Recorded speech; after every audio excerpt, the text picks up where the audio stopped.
नमस्कार दोस्तों, स्वागत है आपका हमारे YouTube चैनल रेखा टॉक में। आज की यह कहानी बहुत सुंदर और प्रेरणादायक है, इसलिए इस वीडियो को अंत तक जरूर देखें और वीडियो को लाइक शेयर जरूर करें। यह कहानी है एक ऐसे राजा की जिसकी शक्ति और घमंड ने उसे अंधा बना दिया था, लेकिन जब उसकी मुलाकात एक साध्वी से हुई तो उसका जीवन बदल गया। आइए देखते हैं राजा आदित्य सिंह की यह अद्भुत कहानी। उससे पहले आप चैनल पर नए हैं तो चैनल को सब्सक्राइब जरूर करें। किसी समय एक राज्य में राजा आदित्य सिंह का राज था। वह पराक्रमी था, लेकिन उसमें बहुत अधिक घमंड था। उसकी तलवार की चमक से दुश्मन कांपते थे और उसके आदेश पर प्रजा का सिर झुकता था। लेकिन यह झुकाव सम्मान का नहीं, डर का था। एक दिन राजा शिकार के लिए जंगल गया। घने पेड़ों के बीच एक झील के किनारे उसने एक साध्वी को ध्यान में लीन देखा। सफेद वस्त्रों में लिपटी वह साध्वी शांत और दिव्य लग रही थी। राजा ने पूछा, हे साध्वी, तुम यहां क्या कर रही हो इस निर्जन जंगल में अकेले?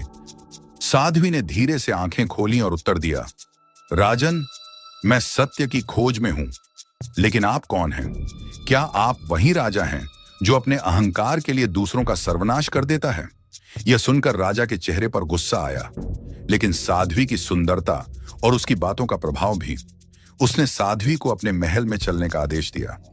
साध्वी ने शांत स्वर में कहा, राजन, यदि आप मुझे ले जाना चाहते हैं तो मैं चलूंगी, लेकिन याद रखें, यह निर्णय आपके लिए भारी पड़ सकता है। लेकिन राजा घमंड में उनकी बातों पर कोई ध्यान नहीं दिया और साथ चलने के लिए बोला। साध्वी चलने के लिए राजी हो गई। साध्वी को महल लाया गया। वहां वह शांत और आज्ञाकारी बनी रही। धीरे धीरे उसने राजा का विश्वास जीत लिया। एक दिन साध्वी ने राजा से कहा, राजन, यदि आप चाहते हैं कि मैं आपकी सेवा करूं तो मुझे आपकी सेना और महल के रहस्यों को जानने दीजिए। राजा, जो अब साध्वी के मोहजाल में फंसा हुआ था, उसने अपनी सेना और गुप्त खजाने के बारे में सब कुछ दिखा दिया। साध्वी ने ध्यान से सब कुछ देखा और एक योजना बनाई।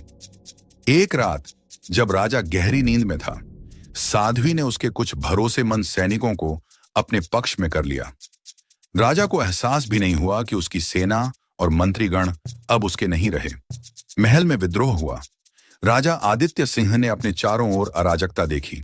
वह क्रोधित था। उसने साध्वी को बुलाया और पूछा, तुमने मेरे साथ विश्वासघात क्यों किया? मैंने तुम्हें सब कुछ दिया। साध्वी ने मुस्कुराते हुए कहा, राजन, आपने मुझे नहीं बल्कि अपने अहंकार को सब कुछ दिया। आप अपनी शक्ति के मद में दूसरों को तुच्छ समझते थे। आज आप देख रहे हैं कि शक्ति का अहंकार अंततः विनाश का कारण बनता है। साध्वी ने पड़ोसी राज्य के राजा को बुलाकर महल पर अधिकार जमा लिया। राजा आदित्य सिंह को जंगल में निर्वासित कर दिया गया। वह जंगल में अकेला, असहाय और टूट चुका था।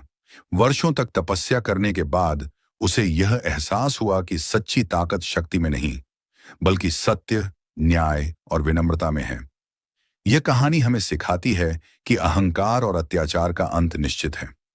सच्चा राजा वह होता है जो अपनी प्रजा का सम्मान करे और अपनी ताकत का उपयोग भलाई के लिए करे। तो यह थी अहंकारी राजा और रहस्यमयी साध्वी की कहानी।